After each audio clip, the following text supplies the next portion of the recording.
come back to that and they'll materialize down the road. Because right now, with the music as we're talking about it at the moment,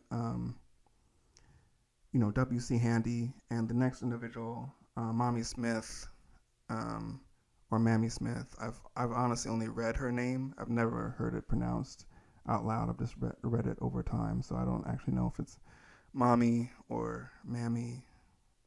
I guess I've gone with Mommy since I've said it so many times already. Um, but yeah, their music is a little bit different because it was trying to push a genre that I don't think they even had a full hold on um, into the commercial scene because they saw it as something that could be successful, or the writers um, thought it as thought it as something that could be successful commercially. It was new. It was interesting. It brought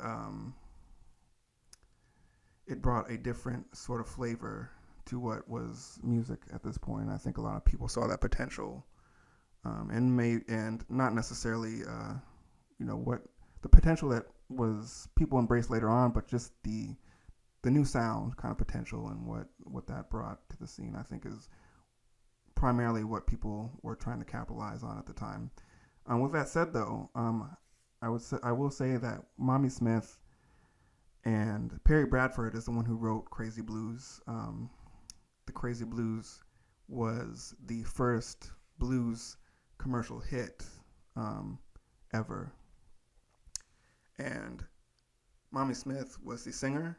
Perry Bradford was the writer. And Perry Bradford, through that track and the other tracks they recorded, he was the first black manager to put together a all black band and to record a record. So they were kind of doing two things that hadn't been done at the time. Well, the record recording was one, and then of course it took a while for Crazy Blues to actually become a hit. But Crazy Blues was a hit, and they were recording at that time. So it was kind of two landmark, I guess, events happening there. And this was in 1920. So once again, at this point, there are other musicians who are performing. At that point, Ma Rainey was performing, who I think most people would consider her to be a more traditional blues singer. And Bessie Smith was also out there. Trying to think of, those are definitely by far the most popular individuals at the time. But for Mommy Smith, she was the first to record this hit. It sold 790,000 copies in the first year, which is definitely a lot more than anyone else at the time had sold as far as the blues. I'm not honestly sure what they considered to be a hit at the time. What kind of threshold you had to cross during those days, but nonetheless, it was considered the first blues hit, and it has a lot more. It still has a sort of ragtime. And especially because Mommy had a vaudeville background. It had a sort of kind of theatrical, I guess, sound to it. Also, just her vocal stylings. You can hear that in the music too, if you listen to it.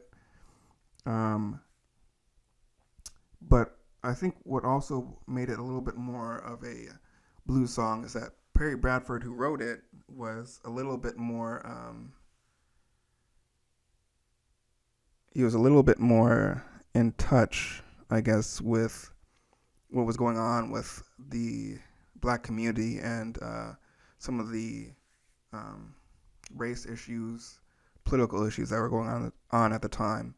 The song was recorded in 1920, early 1920, and in 1919, as part of this migration, we had all these individuals moving from the south to the north urban cities, and what was happening is there were conflicts with black and white people starting to interact, and people were felt that there were jobs were being taken. Um, you know, there was obviously already racial tension. In the North, it wasn't as formalized as in the South, where you have Jim Crow laws. So I think, um, the riots, protests in the South looked much differently than in the North. I think in the North, it was kind of like,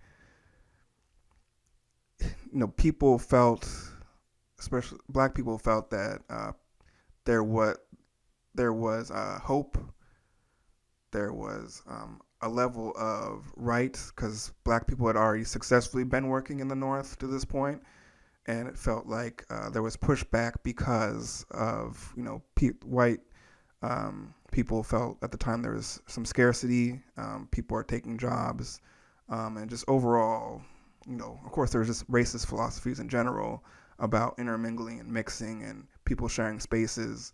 And obviously, with all these people moving in the city, it was, the city landscape was changing dramatically. Long story short, there was a lot of riots in 1919. They referred, it was from, I think, the winter, from that winter into the fall, basically was a lot of unrest, a lot of riots. That 1919 summer is referred to as the Red Summer, specifically in Chicago and Washington, D.C., is where the most severe clashes took place. That's where black people really fought back, and there was some major clashes in those areas. Once again, something to look into. I want to touch on these social and historical events just to give context, but I want to try to focus on the music as much as possible. I just think some of the stuff is real important as far as shaping what was going on, shaping the music, shaping how the music was constructed, how people were able to navigate the recording industry, and just how their personal life might be impacting their musical decisions, or how they're performing, where they're performing, and the commercial success. And the Crazy Blues is a good example, just because there were elements. It's not clear. I don't think how conscious this was in Perry Bradford's mind when he wrote it, but there are elements in the song that were seen as rebellious. Some people call it militant. I'm not sure if I would put it that far. Actually, I can. I'll let you decide to see if how militant he is, just from this excerpt. Specifically in the Crazy Blues, people refer to a line that goes like, it says, "Get myself a gun and shoot myself a cop. I ain't had nothing but bad news. Now I've got the crazy blues." And this was also part of a commentary where they did talk about Perry Bradford as a sort of a black militant at the time, in a excerpt that was about Mamie Smith in A New Literary History of America. But just from hearing that, I think it's a little bit of a stretch, especially as an artist. But with that said, at that time, this is 1920. You have limited examples of black artists who have that sort of position, that a position where they are able to commercially record and put that content out to the greater public. You don't really hear many examples of even something like that being put out there and being recorded and recorded and sold or played or whatever for the American people. So that portion, and just and there were a few other examples that really created sort of a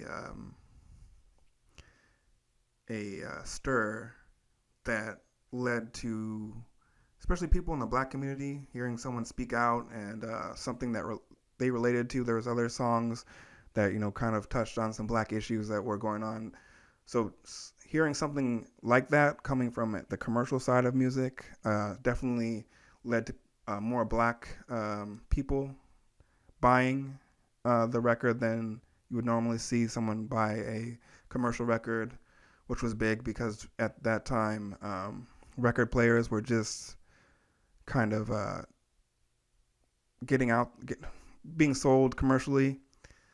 So, and actually at that time, being new technology, you had black people and anyone who was in that sort of class.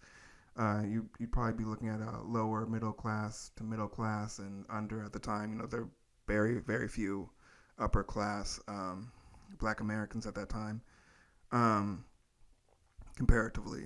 So a lot of people were taking out, installment payments. Now we take installment payments out for a car. At the time, people were taking installments out for their record player, and so people were doing that just to get their hands on music like this. And then, of course, on the other side, this the blues sound and the the the flow. There was a general interest, I think, growing in the overall mainstream community, a general interest, increasing interest in the blues, and so that kind of is what propelled, the other side of the song gaining commercial success. Um, Now, outside of that, that's like the main uh, contribution or main. That's the main reason that Mamie Smith was included in this timeline because of that kind of first.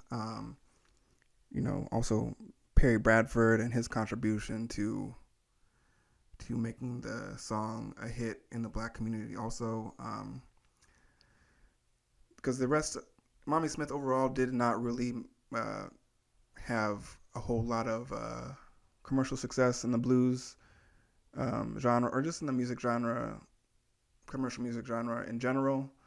Um, like I said earlier, she was a vaudeville performer initially, and that is a career that she continued to pursue before and after um, her recording career. This album was a hit, but that was her big notoriety was for this and her performance. Her vocally, she wasn't necessarily what people considered a fit for the blues music genre. Just kind of, when you listen to her and you listen to like a Ma Rainey, there's definitely a contrast there, and I think you hear Ma Rainey and she definitely fits what you would think of as a blues singer a little bit more than Mamie Smith. But nonetheless, there was success here, but she continued to perform. That's where she gained the rest of her success.